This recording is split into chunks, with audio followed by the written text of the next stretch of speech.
예고해드린 대로 국민의힘 주호영 원내대표 전화 연결하도록 하겠습니다. 4월 서울 부산시장 재보궐선거를 앞두고 당이 많이 분주하고요.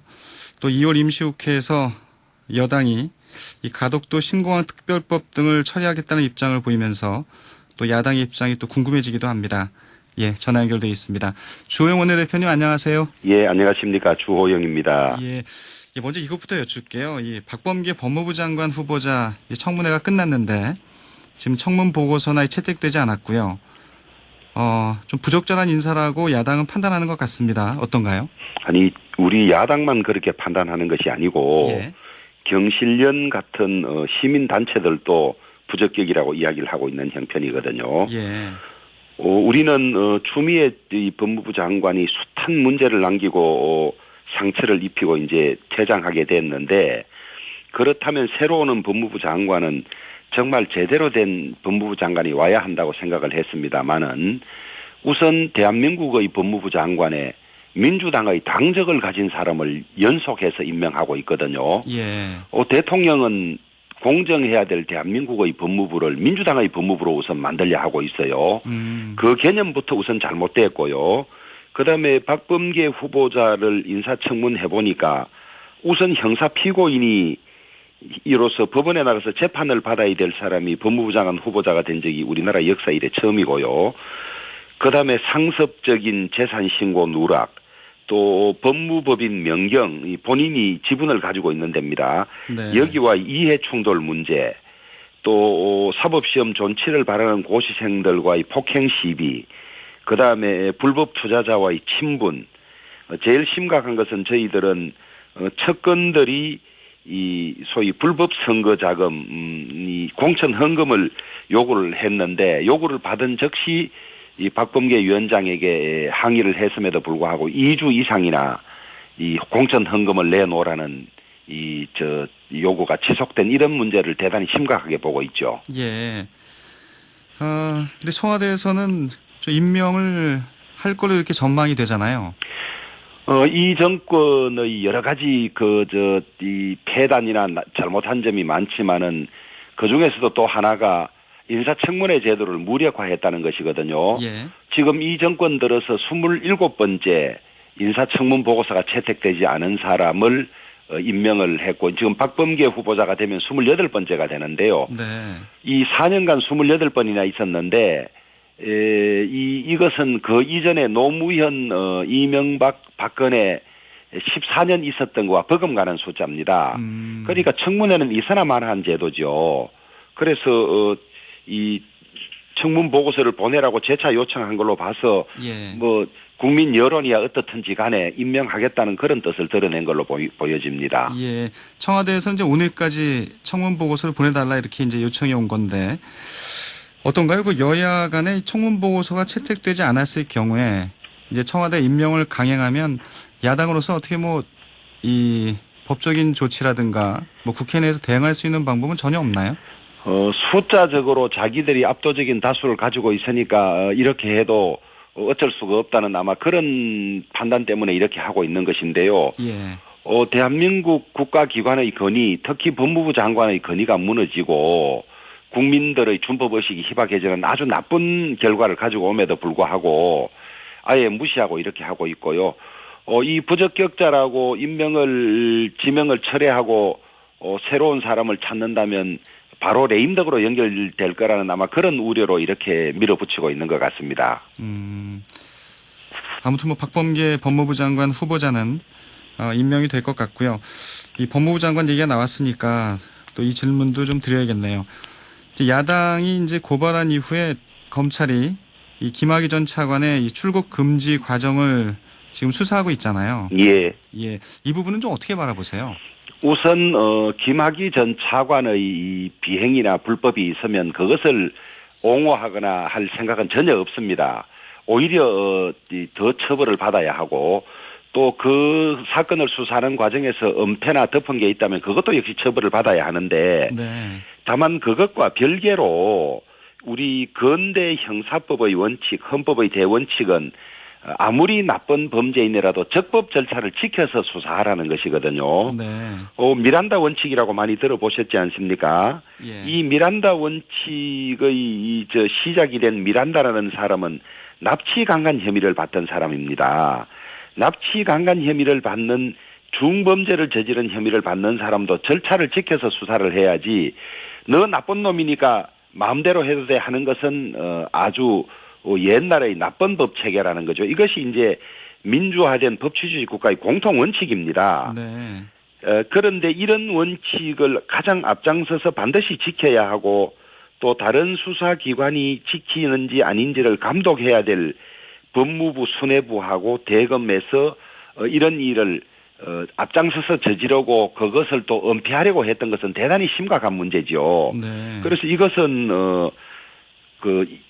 말단의 수사기관에서 그런 일이 있더라도 엄하게 처벌해야 되는데 이 대검 법무부의 수뇌부에서 이런 일이 있고 은폐하고 했다는 것은 도저히 이건 묵과할 수 없는 헌법 원리 위반이죠. 그렇기 때문에 이것은 엄격히 처벌해야 하는데 여기에 관련됐던 사람들이 전부 검찰의 법무부에 몸담고 있으면서도 이 정권을 수호하고 정권을 지키는 데 앞장섰던 사람들이에요. 그런 사람들이 불법과 무리를 한 것이거든요. 거기에 대해서 수사를 하니까 이걸 다시 이제 검찰의 보복이라고 이렇게 이제 뒤집어 씌우는데 그것과 전혀 관련이 없고 불법에 대해서는 책임을 져야 된다 이런 입장입니다. 예. 그러니까 이 의혹이 있거나 이 잘못된 부분을 수사하더라도 이 수사 과정은 적법해야 한다는 얘기죠. 예, 그것이 근대 형사법의 대원칙입니다. 예. 독수독과론이라는 게 이제 그런 거죠. 그렇습니다. 예. 근데 박범계 법무부 장관 후보자는 이 공수처 1호 수사 대상 가능성을 이제 언급을 했잖아요. 예. 이 부분은 공수처가 수사할 대상이라고 보시나요? 이제 공수처를 만들자고 오랜 시간 이야기해 올 때는 공수처는 살아있는 권력을 제대로 수사해야 된다는 것이 제일 큰 목적이었습니다. 그런데 이 정권 관계자들은 그것은 온데간데 없고 검찰 권력을 제압해야 된다 이런 논리를 많이 세우고 있는데요.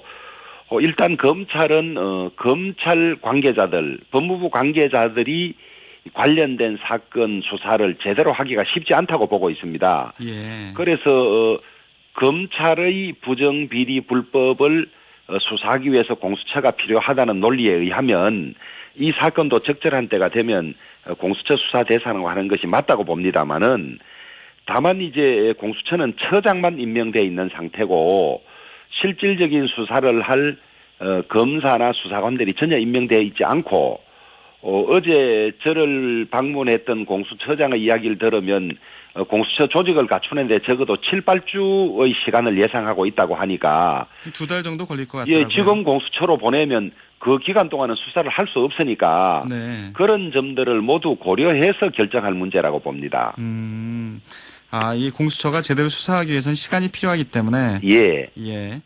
그 기간 동안은 검찰에서 수사하는 게 맞다 이렇게 보시는 거군요. 공수처가 그 사건을 수사하기로 결정한다 하더라도 상당한 시간이 소요될 것으로 보여지기 때문에 예. 그 사이에는 열심히 수사를 해야 되고 수사가 그 단계에서 종결되면 또 종결된 대로 공수처에 보낼 수 없는 상황도 있을 수 있고 그럴 것 같습니다. 알겠습니다. 이제 2월 임시국회가 이제 열리게 될 텐데요. 아무래도 문재인 대통령이 또 이 코로나와 관련된 손실보상을 좀 법제화하라 이런 또 이 얘기도 하셨고 민주당에서는 관련 입법을 서두를 것 같습니다. 이 손실보상을 좀 법제화하는 부분 야당에서 어떻게 보세요? 이제 코로나로 피해를 입은 계층에 대해서 재정을 투입해서 보상하고 회복하는 것은 당연히 필요한 일이고 예. 또 우리 국민의힘은 자영업자나 소상공인들의 손실 보상을 지속적으로 요구해왔고 법안도 여러 건 제출했습니다. 우리 21대 국회의 1호 법안들이 주로 코로나 피해자들 보상을 중점적으로 하는 그런 내용들이었거든요. 네. 그런데 이제 문제는 재원 대책이죠. 어떤 돈을 가지고 이렇게 할 것이냐. 수십조 이상 드는 이 예산이 하늘에서 떨어지는 것은 아니니까 우리는 불필요한 예산을 조정해서 하자 이런 입장을 가지고 있어요. 예. 그러면 올해 국가 예산이 560조 이상 되고 작년에도 550조 가까이 됐는데 이런 이 비상한 상황에 대비해서 줄일 때는 줄이고 재원을 모아서 해야 하는데 이 민주당 정권은 그런 것은 전혀 하지 않고 있다가 이제 4월 보궐선거 앞두고 이제 이렇게 호들갑을 떨고 있는 것이죠. 그러니까 이게 진정 이 정권을 맡은 사람들이 이 1년이 벌써 코로나가 생긴 지가 지났는데 처음부터 언제 코로나가 끝날 것인지를 예상하고 어떤 어려움이 있을 것이며 어디에서 돈을 모아서 어떻게 할 것인지 이런 계획을 다 짜야 하는데 작년 연말에 소위 올해 예산을 짜면서도 이 소위 피해 보상에 관한 예산을 한 푼도 짜지 않았어요. 네. 그래서 우리 국민의힘이 요구해서 3조를 확보했던 것이거든요.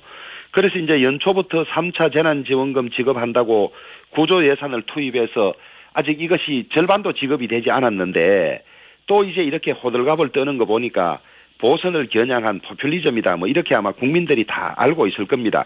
민주당은 적어도 이런 말을 할 자격이 없어요. 1년 이상 시간을 넘겼고 예산 짤 때도 넣지 않았고 이랬었는데 저희들은 꾸준히 국가가 행정명령으로 영업을 못하게 했다든지 그다음에 그렇지 않다 하더라도 코로나로 정말 큰 피해를 입은 데는 보상이 필요하다는 입장이고 그것은 이런 예산들을 모으고 아끼고 그다음에 그러고도 정 부족하다면 적자를 해도 좋은데 그 적자는 언제 어떤 방법으로 갚겠다 이런 계획이 다 있는 안을 내놓아야 한다고 보고 있습니다. 알겠습니다. 이 손실 보상에 대해서는 원칙적으로 공감하지만 선거를 앞두고 이렇게 하는 부분에 대한 진정성에 이제 의문을 제기하고 있는 거고요. 이 가덕도 신공항 문제 이제 이 부산시장에 이제 선거 이슈로 떠올랐습니다. 여당에서는 2월에 이제 특별법을 처리하겠다 이런 입장인데 이 국민의힘은 좀 명확한 입장은 안 나오고 있는 것 같아요. 예, 그렇습니다. 이 이제 소위 영남권 신공항이 필요하다면 입지를 어디로 할 것이냐는 10수년 이상 논란이 되어 왔거든요. 그렇죠. 이제 그러다가 김해 신공항 확장을 하기로 이제 5개 시도가 합의를 하고 또 AIDP라는 세계적인 이 공항 설계하는 데서 이제 그렇게 정했는데 이걸 따라서 하면 될 텐데 부산 중심으로 민주당 중심으로 이제 가덕도 공항을 만들자고 들고 나온 것이지요. 그런데 국무총리실의 이 김해 신공항 검증단이 사실 김해 신공항을 확정적으로 취소한 것도 아닙니다. 네. 거기 위원들의 말에 의하면 취소 안 되는 걸로 알았다. 또 위원장도 확실히 취소한 바도 없습니다. 사실은 취소하려면 국토교통부가 절차를 거쳐서 취소해야 되는데 아직 국가적으로 취소되지도 않은 상태에서 이제 가덕도를 그냥 법 하나 만들어서 공항을 하자고 하는 것인데 이게 이제 벌써 10년 전의 추산으로도 작게는 8조, 많게는 20조 가까이 든다고 나와 있거든요. 네. 이제는 아마 훨씬 더 들 겁니다. 이것을 이런 거대한 프로젝트를 하려면 첫째 김해 신공항이 취소된 것이냐 또 취소되었다면 그때 2순위가 밀량으로 나오는데 밀량은 어떻게 할 것이냐 이런 것들 그다음에 예산 대비 효과가 어떨 것이냐를 정확하게 재고해야 하는데 예비 타당성 조사조차도 면제하자는 겁니다. 그러니까 이 민주당이 부산시장 선거를 앞두고 다급하니까 부산 시민들은 가덕도 공항이 되면 부산 경제가 살아날 것이라고 믿고 있고 하는 이런 걸 이용해서 이제 이 공항을 지으려고 하고 이걸로 선거 덕을 보려고 하고 이러고 있죠. 알겠습니다. 있는데 우리로서는 참 곤혹스러운 입장입니다. 네. 이 중요 국책 사업을 예비 타당성 조사도 없이 개별법으로 이렇게 만드는 것이 이 가장 나쁜 악설레가 될 텐데 이제 선거를 앞두고 제가 이런 이야기를 하는 것조차 시비를 걸고 있습니다. 수조 내지 수십조가 들어가는 것은 그 권한 있는 국가기관이 이 예산을 들여서 그런 효과가 나는지 안 나는지를 점검해봐야 될 것 아닙니까? 예. 그런 것도 하지 않은 채 이제 2월 국회 통과시키고 우리가 문제점을 지적하면 가덕도 공항 반대한다고 몰아붙여서 선거에서 이용하려고 하는 그런 것은 뻔한데 그래서 저희들이 월요일에 비상대책위원회를 부산에서 열 계획을 가지고 있습니다. 그리고 예. 가덕도 현장도 방문하고 이래서 의견을 수렴한 다음에 그 점쯤 돼서 우리 입장을 아마 당의 입장을 정리할 걸로 보여집니다. 예. 다음 주 월요일에 이제 부산에서 이제 회의를 하는군요. 예, 그렇게 계획을 하고 있습니다. 아무래도 이 가덕도 신공항 문제가 야당 입장에서는 참 어려운 문제 같은데요. 예, 다음 주 야당의 입장 정리를 좀 지켜보도록 하죠. 예, 뭐 여러 얘기 나누다 보니까 시간이 벌써 다 갔네요. 오늘 말씀 여기까지 듣겠습니다. 고맙습니다. 예, 감사합니다. 국민의힘 주호영 원내대표였습니다.